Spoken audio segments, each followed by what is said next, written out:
ह्याच गोष्टीची भीती वाटते की जेव्हा ते ह्यांना फोन करून सांगतील की असं झालं आहे का, मग तेव्हा काय होईल, ह्या गोष्टीची अजूनपर्यंत मला भीती आहे. कारण सासरच्या लोकांना आनंद नसला ना तरी पण ते पण व्हिडिओ बघत नसले ना तरी काही लोक बघतात आणि ते चमचागिरी करायचे काम करतात. त्यामुळे त्यांच्यापासून तिकडं खबर पोचलेली असणार आणि फोन आल्यानंतर सतत विचारलं जातं कुठं आहे, आणि घरी असल्यानंतर विषय स्टॉप होतो. मी अजून ह्यांना सांगितलं नाही जे माझ्या बाबतीत झालं आहे, म्हणजे मिसकॅरेज झाले, मी सांगितलं नाही. तरी सांगितल्यानंतर त्यांचं काय रिॲक्ट होतं ते, आणि मी सांगितल्यानंतर म्हणजे मी सांगायच्या आधी तर त्यांना बाहेरून कळलं ना तर लई मोठा वाद होईलच. त्यामुळं मी स्वतः सांगून टाकणार आहे. अजूनपर्यंत मी काही त्यांना सांगितलं नाही. हाय हॅलो नमस्कार, मी काजल तुमचे सगळ्यांचं स्वागत करते माझ्या एका नवीन ब्लॉगमध्ये. कशा सगळेजण मस्त मजेत आणि आनंदात असाल. तर आता मी बऱ्यापैकी कवर झाले, आता व्यवस्थितच आहे. म्हणजे आता मला काही त्रास वगैरे होत नाही आहे जास्त. तर सोनूला शाळेत वगैरे सोडून आले, भरपूर वेळ झाला सोडून आलेला, आणि मी कामं वगैरे आवरली माझी. तर काही कुठं झालं होता जेव्हा, म्हणजे तुम्हाला थंबनेलवरून कळालंच असेल की मी कशाविषयी बोलणार आहे. तर म्हणलं चला आता ब्लॉग शूट करूया. मला हे आधीच करायचं होतं, पण काय इथं ना 2 दिवस कार्यक्रम होता, त्यामुळे तर गाण्याचा आवाज येतो, त्यामुळे ब्लॉग नाही शूट करू शकले.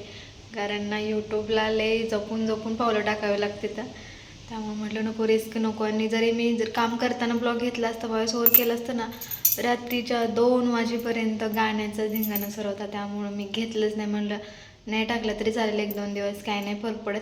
पण एकच दिवस गॅप पडला. पहिला जो एडिट करून ठेवला होता ते मी टाकला म्हणूनसाठी ते चालून गेलं. तर असं तर काय झालं आहे तुम्हाला सांगते. आता मी पहिल्यांदा बसून घेते आणि नंतर ना आपण बोलूया. तर ना आता इथेच बसते, कारण तिकडं बसलं ना पूर्ण आवाज बाहेर जातो. त्यामुळे मागच्या गेल्या बसले, जास्त बाहेर पण नाही बसले, कारण हवा इतकी लागते ना, केस भरपूर उडते ते, त्यामुळे इथंच बसले. मला तिथं भरपूर वेळ हातात फोन पकडावा लागला असता. माझा हात दुखते, तर माझं एक पार्ट दुखतं आहे. तर जातं तो विषय बाजूला ठेवते ना, आपण मेन विषयावर बोलूया. तर जेव्हा मम्मीला मी सांगितलं ना, मला तर सांगूच वाटत नव्हतं, पण मम्मीचा फोन आलेला ना, आम्ही सगळे कॉन्फरन्सवर बोलत असतो. तर असाच विषय काढला सगळ्यांनी. तर आता मलाच भीती होते, मी सांगू का नको. तर असंच म्हटलं आता हा चान्स आहे की ती मला ओरडणार नाही. जर मी तिला एकटीला फोन करून सांगितलं तर ती मला काही ना काही 100% बोललीच असते, म्हणजे जास्त बोलली असते. आता तरी काही कमी बोलली नाही मला ती, पण जेव्हा मी तिला एकटीला सांगितलं असतं ना तेव्हा ते जास्त बोलली असते मला. कारण तिलाच भरपूर अपेक्षा येते माझ्याकडनं, म्हणजे प्रत्येक गोष्टीचे की मी म्हणजे काय म्हणतात ना, तिच्या हाऊस किंवा तिच्या अपेक्षा कोण पूर्ण करू शकत नाही ना, तर ते माझ्याकडूनच करून घेत असते प्रत्येक गोष्टीची. तर तिचं म्हणणं होतं की होऊन द्यायला पाहिजे, म्हणजे ती पण सुटली असते. म्हणजे कसं प्रत्येक आईला काळजी असते की आपल्या लेकीला एक पोरगी झाली तर सुटून जाईल बिचारी, कारण ती पण त्यातनं गेलेली असते. नंतर सासू सासऱ्यांचं टोमणं, शेजारपाजाऱ्यांचं टोमणं, हे सगळं घ्यावंच लागतं. त्यामुळं तिला असं वाटत होतं की आता पोरगी झाली, एक पोरगा झाला असता तर सुटली असती, म्हणजे परपंच सुरू झाला असता त्यांचा, म्हणजे पूर्णच झाला म्हणावं लागला असता. तर असं तिचं म्हणणं होतं. तर ती मला लय ओरडली, तुला कळलं नाही का, इतकी काय घाई झाली तुला, बस 5 मिनटं बघाच होतं किंवा घेऊन गेलीस तर नंतर कधीतरी गेले आणि तुझं लक्ष पडलं नाही का, एवढी कशी मेहंदी झाली, कशाच्या नादात या, भरपूर काय बोलून गेली, काय पहिल्यांदाच आहे की तुला कळलं नाही. पहिल्यांदा तर तेव्हा तर व्यवस्थित केलं जेव्हा तुझं, म्हणजे मग पहिल्या वेळेस तर मम्मी पप्पा म्हणत होते की, म्हणजे मम्मी म्हणत होते असू दे आता नको, कारण एक स्त्रीला समजून घेऊ शकते. पण पप्पा म्हणत होते की आता कोविड आहे, कसं होणार, असं तसं, म्हणजे चाललं होतं माझ्या मिस्टरांचं पण चाललं होतं. पण मम्मी म्हणली की होईल, ते चांगलंच होईल असं म्हणली होती. तर तेव्हा तरी काय तरी नकोच होतं, म्हणजे सोनू नकोच होती, पण तरी पण आम्ही ठेवलं. आणि नाहीच आम्ही, म्हणजे मी गोळी पण वगैरे खाल्ली होती भरपूर, कारण पहिल्यांदा काय माहीत नसतं ना, तर करून गेलेली मी तसं. आणि ह्या वेळेस चुकून झालेलं. मग ती म्हणली पहिल्या वेळेस तुला अनुभव नव्हता तरी तू चांगली व्यवस्थित सगळं पार पाडलं ना, आता का असं केलं. म्हणलं मी मुद्दामून नाही केलं, माझ्याकडून चुकून झालं, कारण यांची पण घाई सुरू होती की उरकी जेवण बनवू, कारण आम्हाला ऑलरेडी उठायला लेट झालं होतं. त्यामुळं मग सकाळी ह्यांना 9 वाजेपर्यंत कामाला जावं लागतं. मग जेवण वगैरे डबा घेऊन जेवण करून जायचं असतं. मग असं काही नसतं की झाला 2 चपात्या दिल्या बांधून, नाही, जेवायला पण पाहिजे डबा पण पाहिजे. यांनी माझ्या मागे इतकी घ्यायला लावलेली की बस. आणि ते ओरडत होतं की तुला लवकर उठायचं कळत नाही का, मग तुला हे सगळं काम आहे, ते रात्रीचंच माहीत असते की मी सकाळ उठून हे करणार आहे ते करणार आहे. रात्रीचं सकाळीच लवकर उठायचं ना.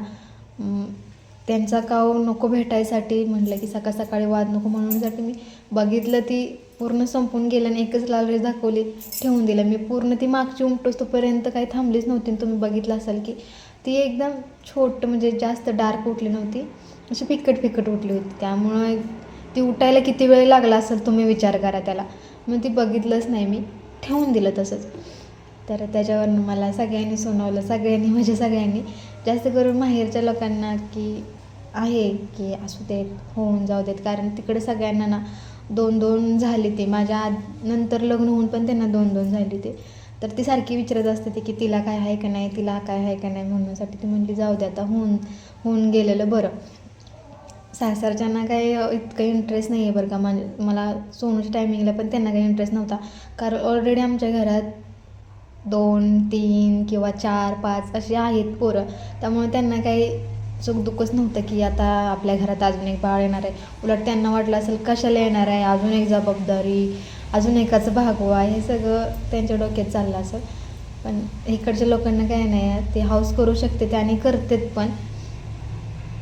तिकडच्यांना काही माहीत नाही. पण जे इकडची लोक आहेत ना सासरचे, ते बघतात माझे ब्लॉग. सासरे नसेल बघत पण दुसरे कोण आहेत ना ते बघतात आणि ते चमचागिरी चमडापणा करायचं ते करतातच. ते काय सांगायची गरज नाही.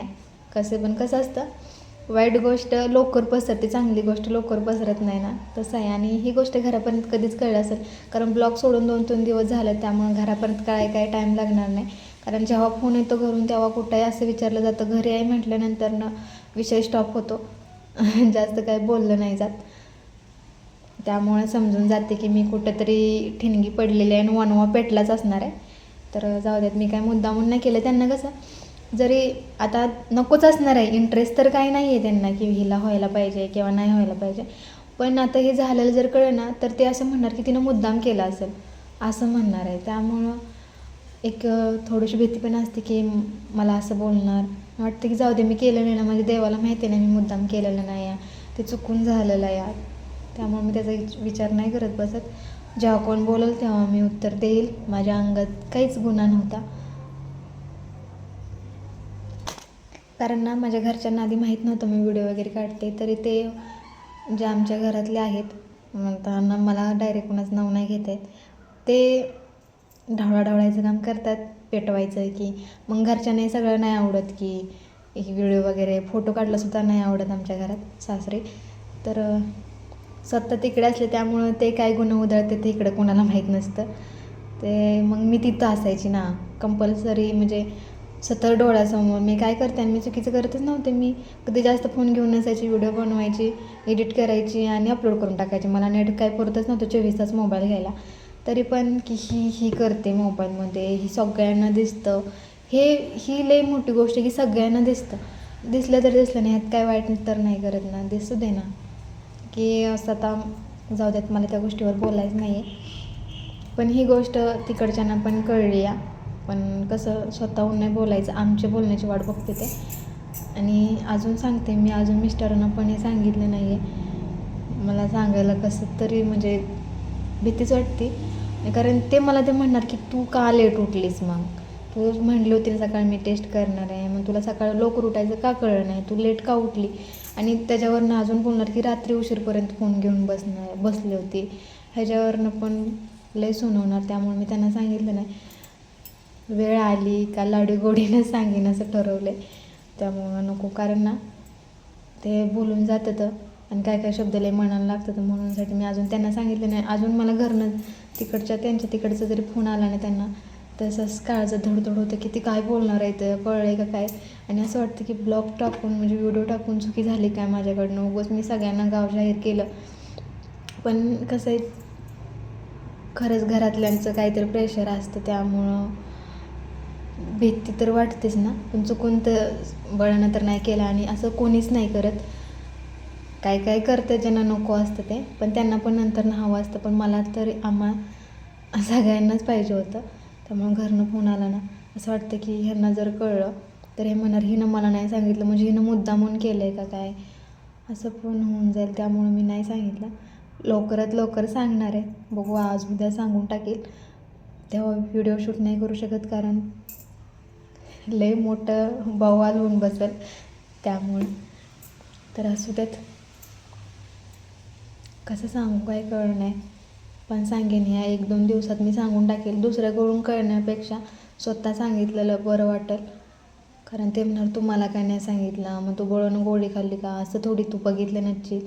त्यांच्या डोक्यातले वेगळं वेगळं चक्र फिरणार मग नंतर ना. त्यापेक्षा मी सांगते, जे होईल ते होईल, चांगल्यासाठीच होईल. थोडंसं बोलतील, एक रपट भेटेल, पण सांगून टाकणं. कारण आता कधी कधी दुपारचं मला टेन्शन येतं, कारण दुपारनं पण कधी घरनं फोन त्यांना जातो आणि जर हे म्हणले की मी घरी नाही, मी कामावरती आहे, तर बोलणं होईल कदाचित. तेव्हा काय होईल असं मी सतत विचार करायला, म्हणजे विचार येतो आहे मला तो सारखा सारखा डोक्यात. बघू मी आज संध्याकाळी किंवा उद्या सांगेल. आज लवकर आलं तर आज सांगेल, नाहीतर सकाळ तर नाही जमत कारण गडबडीत नाही. उगाच सकाळ सकाळी दिवस खराब नको, त्यापेक्षा संध्याकाळी सांगेन. काय व्हायचं आहे ते होऊ देत. जाऊ देत. चला आता मला ते आठवूनच टेन्शन यायला लागले. मम्मीला कसं बसं हे केलं सगळे ओरडलेले, कारण सगळ्यांना वाटलं इतक्या दिवसातनं इतक्या वर्षातनं होणार आहे, त्यामुळं अपेक्षा होती सगळ्यांना. जाऊ द्या, मी अपेक्षाभंग केली. आपण नंतर डबल नव्यानं प्रयत्न करूया. तर असो, चला मला सोनूला आणायला जावं लागेल, वेळ होत आला आहे. तर करते ब्लॉग मी इथे एंड. आणि बरेच कमेंट येतात मला की माझं मंगळसूत्र कलेक्शन दाखव, तर दाखवणार आहे. मी कानातले पण केलेत तर ते पण तुम्हाला दाखवणार आहे. तर बघायला आवडेल का नाही सांगा, म्हणजे बनवणारच आहे मी त्याच्या ब्लॉग. मला येतात कमेंट त्याच्यावर की, कारण जेव्हा मी पोस्ट वगैरे टाकते ना इंस्टाला, तेव्हा वेगवेगळे मंगळसूत्र घालते ना, त्याच्यावर मला कमेंट आलेले आहेत माझ्याकडे बऱ्यापैकी. तर मी दाखवते तुम्हाला माझं गोल्ड असो मंगळसूत्र कलेक्शन. तर चला बाय बाय, उद्या भेटू एका नवीन व्हिडिओसोबत. तोपर्यंत काळजी घ्या, मस्त राहा, हसत राहा. Bye bye.